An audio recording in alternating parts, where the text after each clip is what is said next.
আসসালামু আলাইকুম, welcome back to my channel. সম্মানিত ভিউয়ার্স, আমি আজ রান্না করব মাছ। আমি ইলিশ মাছ রান্না করব। ইলিশ মাছ রান্না করার জন্য আমি এখানে আমার হাজব্যান্ড বড় একটা কচু নিয়ে আসছিল। ওই কচুর নিচের সাদা অংশটা আমি কেটে ধুয়ে একটু নুন আর একটু হলুদ দিয়ে পানি দিয়ে সিদ্ধ করে নিচ্ছি, আদা সিদ্ধ করে নিচ্ছি আর পানিটা ফেলে দিচ্ছি। প্রথমে আমি মাছটা ভেজে নিব। আমি মাছটা ভাজবো সরিষার তেল দিয়ে। ইলিশ মাছের সাথে সরিষার তেলটা খুব ভালো যায়, একটা আলাদা স্বাদ আনে। সেজন্য আমি ইলিশ মাছ রান্না করলে বেশিরভাগই আমি সরিষার তেল ব্যবহার করি। আর আমার এখানে মাছ আছে, আমি মাছটা একটু নুন আর একটু হলুদ মেখে ভেজে নিব। নুন দিলাম, হলুদ দিলাম। প্যান গরম হয়ে গেছে, আমি দিব তেল।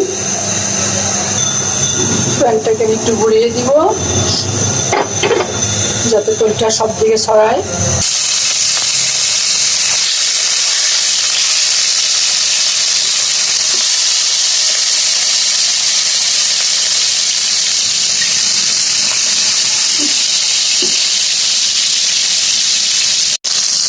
মাছটা আমি উঠিয়ে দিব।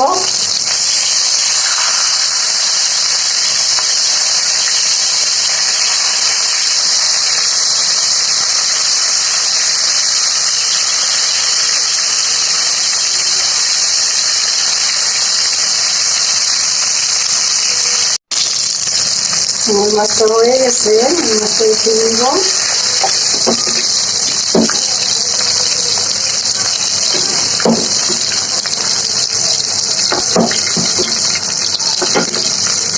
মাছটা উঠিয়ে নিলাম। আমি মাছটা রান্না করার জন্য একটা মশলা রেডি করব। এখানে আমি পানি নিচ্ছি, এখন আমি মশলা দিব। রসুন পেস্ট, এটা কচু সেজন্য আমি একটু রসুন ব্যবহার করব। এখানে 4 চামচ 1 চামচ রসুন বাটা। এটা হলো আমার পেঁয়াজের পেস্ট। পেঁয়াজের পেস্ট দিব 2 চামচ, 1 চামচ দিলাম আর 1 চামচ লবণ দিব, 1 চামচ হলুদ গুঁড়া 4 চামচ 1 চামচ, ধনিয়ার গুঁড়া 4 চামচ 1 চামচ, জিরার গুঁড়া আধা চামচ, মরিচ গুঁড়া আধা চামচ। যে আমি এখানে সবটা মশলা নিয়ে নিলাম, আমি এখানে একটু গুলিয়ে নিব। আমি গুলিয়ে রাখা মশলাটা তার মধ্যে দিয়ে দিব, দিয়ে মশলাটা আমি একটু কষিয়ে নিব। এটা দিয়ে আমি একটু পানি দিব এখানে।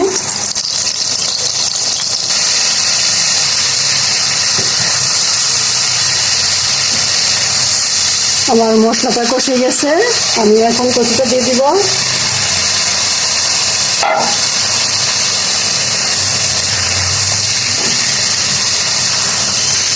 আমি মশলাটার সাথে কচুটা ভালো করে মিশিয়ে নিব।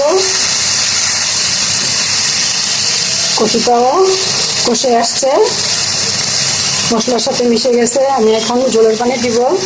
কচুটা আমি আগে আদা সিদ্ধ করে নিচ্ছি, সেই জন্য আমি এখানে ঠিক মতো গরম পানি দিব। এখন আর বেশি সিদ্ধ করা লাগবে না, আর একটু পানি দিব।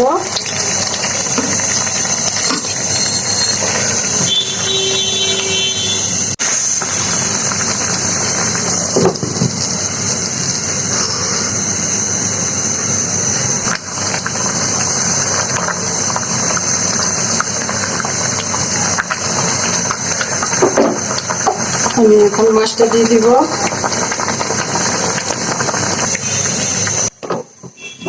ঢেকে দিব আর চুলা একদম কমিয়ে দিব। ফিরে আসছি।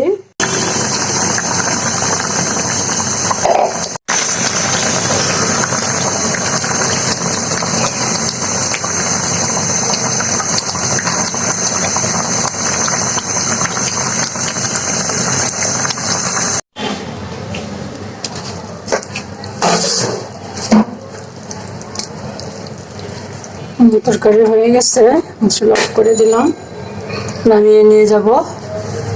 লবণ সব ঠিক আছে।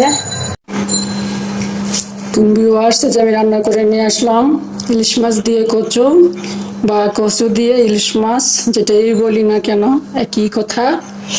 রান্নাটি একদমই সাধারণ কিন্তু খেতে অসাধারণ। আপনারা রান্না করে খেয়ে দেখবেন।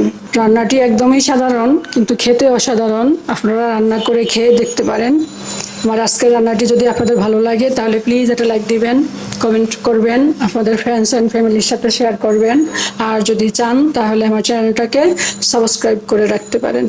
আজ তাহলে এ পর্যন্তই। আল্লাহ পাক আমাদের সবাইকে সুস্থ রাখুন, ভালো রাখুন। আমিন। আল্লাহ হাফেজ।